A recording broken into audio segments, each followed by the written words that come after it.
How are you? Yeah, good, thanks. You? Yeah, good, thanks.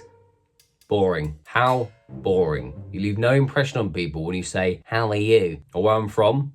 You alright? Yeah, good, you? Yeah, good. How are you? Or you're right. How's it going? It's just a very standard loading screen conversation. It's not meaningful and people will not remember you. Let me tell you a story. 11 years ago, I was in college and everything was the same back then as it is now. People just chat shit and yep, how are you? Yeah, good, thanks. So my group of college friends was at another table and this one guy, he said to me, how do you define success?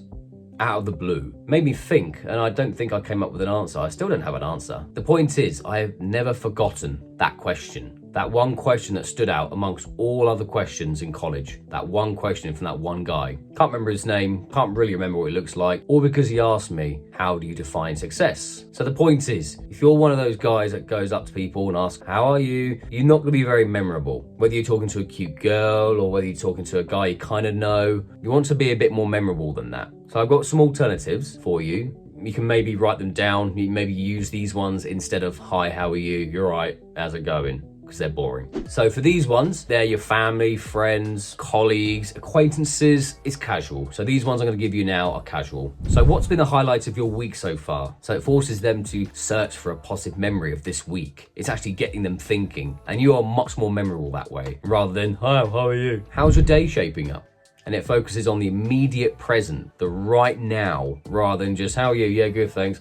So what are you looking forward to this week or month? So anything exciting in your world lately? To see how these are much better than how are you? Anything like that. It gets people thinking. And you know what? You're going to leave a lasting impression on these people just for asking those simple questions, but in a much more better way, basically. So these are for the more meaningful, deep questions. I'm just going to give these to you because I think you might find these handy. These are for real close friends or family when you actually want a real answer. Because they could be struggling with something. They could have lost a member of their family or friend. Something's happened to them and they're really down in life. So you want a real answer from them and you want to be there for them. So use these. So what's been on your mind lately? Which is inviting them to share what's been on their mind. Because if you say, oh, how are you? Their automatic response is, yeah, fine. Yeah, good, thanks. You? Yeah, good, thanks. They're lying. They're not going to share information via a how are you? Not likely. So here's another one. I like it. It's very poetic, but I like it. How is your heart today? It's very poetic, I know, but I actually really like it. How is your heart today? And it's very effective for a deep checking in on this person. On a scale of 1 to 10, how are we doing today? Or how are you doing today? And sometimes a number is just much easier to give than words. Maybe a 3 out of 10, 4 out of 10 today.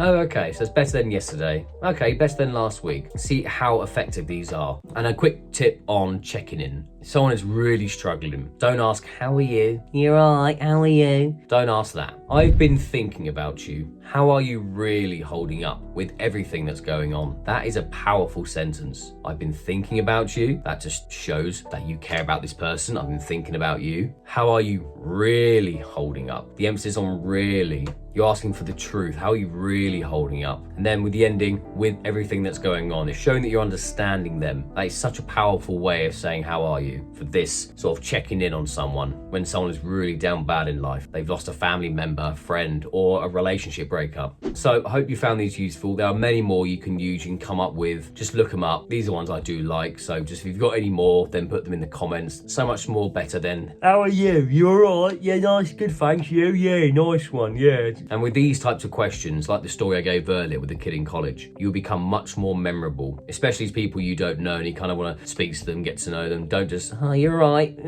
You'll become much more memorable. So that's it for today. Hope you found this video interesting. And if you're new here, I make these sort of videos for people on the autism spectrum, anything neurodiverse. So click the subscribe button so more videos will appear like this on your home feed. Clearly you're interested, hence why you're still here, not clicked away. So make sure you do that. So here's another video of mine, by the way. Now you subscribed. If you haven't already, you can now watch this bad boy here.